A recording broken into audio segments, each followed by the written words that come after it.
Assalamualaikum warahmatullahi wabarakatuh. Alhamdulillah wa syukurillah, kita dapat berjumpa kembali di semester 2 ini. Kali ini Ibu akan membahas materi pengertian qada dan qadar, atau beriman kepada qada dan qadar. Beriman artinya kita percaya dan meyakini dengan sepenuh hati. Secara bahasa, qada memiliki pengertian, yaitu hukum, keputusan, ketetapan, dan kehendak. Secara bahasa, qadar artinya kepastian, ukuran, kekuasaan, perwujudan dari kehendak. Secara istilah, qada artinya ketetapan Allah terhadap segala sesuatu sejak zaman azali, yaitu zaman segala sesuatu belum tercipta. Qadar menurut istilah ialah perwujudan kehendak Allah Subhanahu wa taala terhadap semua makhluknya dalam ukuran dan bentuk-bentuk tertentu. Terdapat dalam hadis riwayat Bukhari dan Muslim. Dalam hadis ini menjelaskan bahwa jenis kelamin, sengsara atau bahagia, rejeki, ajal itu telah Allah tentukan sejak manusia di dalam kandungan ibunya. Ketika seseorang manusia terlahir ke dunia ini dan mengalami peristiwa tertentu, berarti dia telah ditakdirkan oleh Allah Subhanahu wa taala seperti peristiwanya yang ia alami tersebut memperjelas pengertian qada dan qadar. Jadi, kita sebagai anak tidak bisa memilih terlahir dari ibunya siapa, ayahnya siapa, karena itu semua sudah ditetapkan oleh Allah. Seperti kematian, adanya alam semesta, pagi, siang, dan malam, semua itu sudah menjadi ketetapan Allah. Berdasarkan contoh di atas, dapat diketahui bahwa antara qada dan qadar tetap berhubungan erat, merupakan suatu kesatuan. Qada merupakan ketentuan atau kehendak Allah, sedangkan qadar merupakan perwujudan. Qada dan qadar biasa dikenal dengan istilah takdir. Beriman kepada qada dan qadar merupakan rukun iman yang keenam. Iman kepada qada dan qadar dalam ungkapan sehari-hari lebih dikenal dengan sebutan iman kepada takdir. Iman kepada takdir berarti percaya bahwa segala apa yang terjadi di alam semesta ini, seperti adanya sehat, sakit, hidup maupun mati, rezeki, jodoh, merupakan kehendak Allah. Dalam surat Ar-Ra'd ayat 8. A'udzubillahi minasyaitonirrajim, wa kullu syai'in indahu bimiqdarin.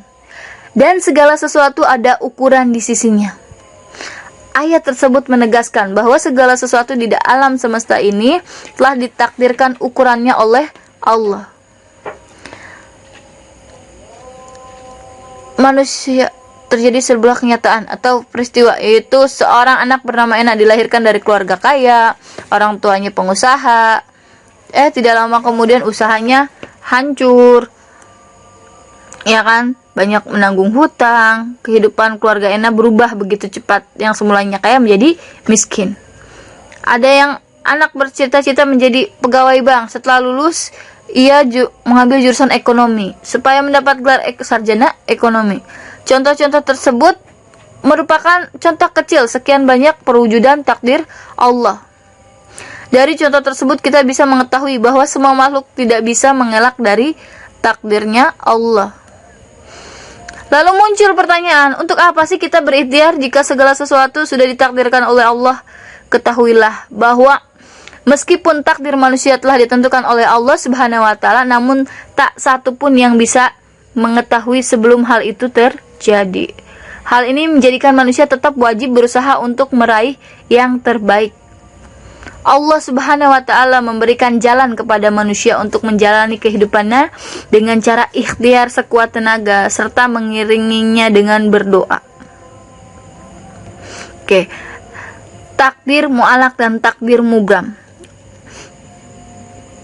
Takdir mu'allaq artinya sesuatu yang digantungkan, yaitu ketentuan Allah, mengikut sertakan peran manusia melalui usaha-usahanya. Jadi jika kita ingin pintar, ya kita banyak belajar, disiplin waktu. Jika kita ingin sehat, kita harus makan makanan bergizi, jaga kesehatan, berolahraga. Jika kita ingin menjadi anak soleh atau soleha, Kita harus sholat tepat waktu, mengaji, taat kepada orang tua, taat kepada guru. Salah satunya lagi, jika ingin kita makmur, kita harus sehat, rajin menabung, berhemat, tidak bermalas-malasan. Seseorang yang beriman kepada qada dan qadar akan tercermin dalam kehidupan sehari-hari. Di antaranya ia tidak akan berpangku tangan atau malas-malasan. Dia pasti akan giat. Apalagi kita sudah kelas 9. Jika kita ingin lulus mendapatkan hasil yang terbaik, kita harus berusaha. Belajar, disiplin, mengerjakan tugas tepat waktu, tidak mengeluh, bersyukur dengan semua keadaan ini. Ya kan, seperti adanya corona, itu merupakan takdirnya Allah. Yang kedua, takdir mubram. Secara bahasa artinya sesuatu yang tidak dapat dielakkan atau sudah pasti terjadi. Ini sudah menjadi ketetapan Allah yang mutlak. Contohnya yaitu jenis kelamin manusia. Kamu terlahir sebagai laki-laki atau kamu terlahir sebagai perempuan, itu kita tidak bisa memilih. Itu semua sudah takdirnya Allah.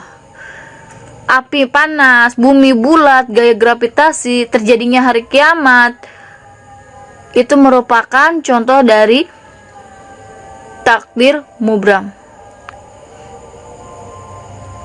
Kapan ajal menjemput dan di mana tempatnya, semua sudah ditentukan oleh Allah Subhanahu wa taala. Jika sudah tiba saatnya ajal menjemput, semua orang tidak bisa mengelak atau tidak bisa lari, tidak bisa diundur, tidak bisa dimajukan, karena semua sudah menjadi ketetapan Allah. Dahsyatnya manfaat beriman kepada qada dan qadar. Yang pertama, bisa menenangkan jiwa. Kedua, senantiasa bersikap sabar dan syukur. Apapun yang Allah telah takdirkan kepada kita, kita bersyukur. Kita bersyukur terlahir dalam keluarga yang sederhana, bersyukur orang tua kita lengkap, bersyukur apapun itu. Menumbuhkan sifat optimis. Kita harus yakin bahwa kita bisa meraih cita-cita sesuai dengan ikhtiar kita, doa kita terhadap Allah agar mencapai hasil yang lebih baik. Menjauhkan diri dari sifat sombong. Ketika kita meraih keberhasilan, jangan merasa ini karena diri kita, tapi semua ini adalah hasil, semua ini adalah karunia dari Allah Subhanahu wa taala. Demikianlah materi hari ini, semoga bermanfaat. Selebihnya ibu mohon maaf. Assalamualaikum warahmatullahi wabarakatuh.